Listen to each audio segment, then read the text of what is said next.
Natural ఉంది character కూడా. ఎందుకంటే వైఎస్ఆర్ అనగానే ఉన్నది ఉన్నట్టుగా చెప్పాలి. ఎందుకంటే మన వైఎస్ఆర్ అని అంటే మంచి అప్పట్లో మంచి అంబులెన్స్ ఆయన వల్లనే వచ్చింది, మన ఆరోగ్యశ్రీ, ఇవన్నీ కొత్త కొత్త ఆంక్షలు. అంటే మన వైఎస్ఆర్ అలాంటి క్యారెక్టర్ను చేస్తుందంటే డైరెక్టర్ అయినా హీరో అయినా సరే గుండె మీద చేపెట్టుకొని క్యారెక్టర్ చేయాలి.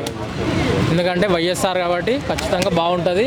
ఇంతకుముందు కూడా యాత్ర అని కూడా బిగ్గెస్ట్ హిట్ కొట్టింది, ఖచ్చితంగా ఇది కూడా బిగ్గెస్ట్ హిట్ కొడుతుంది. మమ్ముట్టి గారి క్యారెక్టర్ వైఎస్ఆర్ మాదిరి అనిపించిందా మీకు చూసినప్పుడు? ఖచ్చితంగా ఆయన అసలు వేరే లెవెల్ భయ్యా, అసలు మంచిగా ఉన్నట్టుగా నటిస్తాడు. అంతా ఆయన సీనియారిటీ భయ్యా, అసలు రజనీకాంత్తో ఈక్వల్గా చేసిండు. ఇప్పట్లో సినిమాలు అంతా పడట్లేదు కానీ ఆయన రియల్గా మంచిగా క్యారెక్టర్ అయితే బాగా నటించాడు, మొత్తం జీవించేసిండు అని చెప్పుకోవచ్చు. జీవా జగన్ గారు మాదిరి సేమ్ అట్లనే నటించేసిండు, సేమ్ అట్లనే ఉన్నాడు. మంచిగా మన జగన్ క్యారెక్టర్ కూడా వేరే లెవెల్ ఉన్నట్టుగా చూపించేసిండు.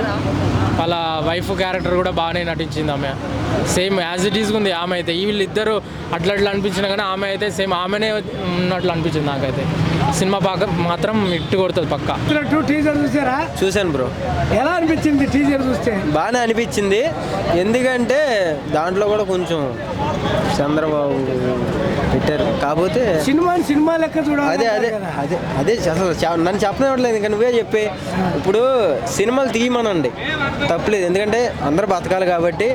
ఆయన ఒకప్పుడు మంచి డైరెక్టరే, కాకపోతే ఇప్పుడు ఏదో బుద్ధి అడ్డి తిని అలా చేస్తున్నాడులే. కానీ థియేటర్లో ప్లే అయ్యేటప్పుడు మాత్రం ఏమైనా తక్కువ దిక్కులో కనపడితే కనుక మామూలుగా ఉండదు. ఇంకా ప్రస్తుతానికైతే అక్కడ వరకైతే మాకు బాగానే కనపడింది. దాంట్లో అయితే ఏమన్నా బ్యాడ్ అనడానికైతే మాకేమీ కనపడలా.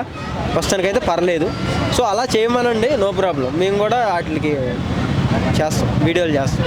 ఇప్పుడు మీకు దాంతో ఎవరి క్యారెక్టర్ నచ్చింది? ఎవరిది? టీజర్లో మనకు చూపించింది చంద్రబాబు నాయుడు గారిది, జీవన్ గారిది, నెక్స్ట్ ఆయన పేరేంటే మమ్ముట్టి. ఇలా ముగ్గురి చూపించడం జరిగింది. దాంట్లో కొంచెం తక్కువగా చూపించింది చంద్రబాబు నాయుడు గారిని మాత్రం చూపించారు. చూడాలి ఇంకా నెక్స్ట్ ఏం చూపిస్తాడు, ఏం కథ అని. ఇంకొంచెం కానీ వెళ్ళింది అంటే కనుక పవన్ కళ్యాణ్ వీళ్ళు తెలుగుదేశం వాళ్ళు మామూలుగా ఉండదు. ఇంకా పర్లా బాగానే ఉంది, అంటే ఎక్కడ బ్యాడ్ అనిపించకుండా ఉంది దానికంటే కూడా. మా సత్యం 24 ఫ్రేమ్స్ ఛానల్ని సబ్స్క్రైబ్ చేసుకుని బెల్ ఐకాన్ని యాక్టివేట్ చేసి లైక్ చేయగలరు, షేర్ చేయగలరు.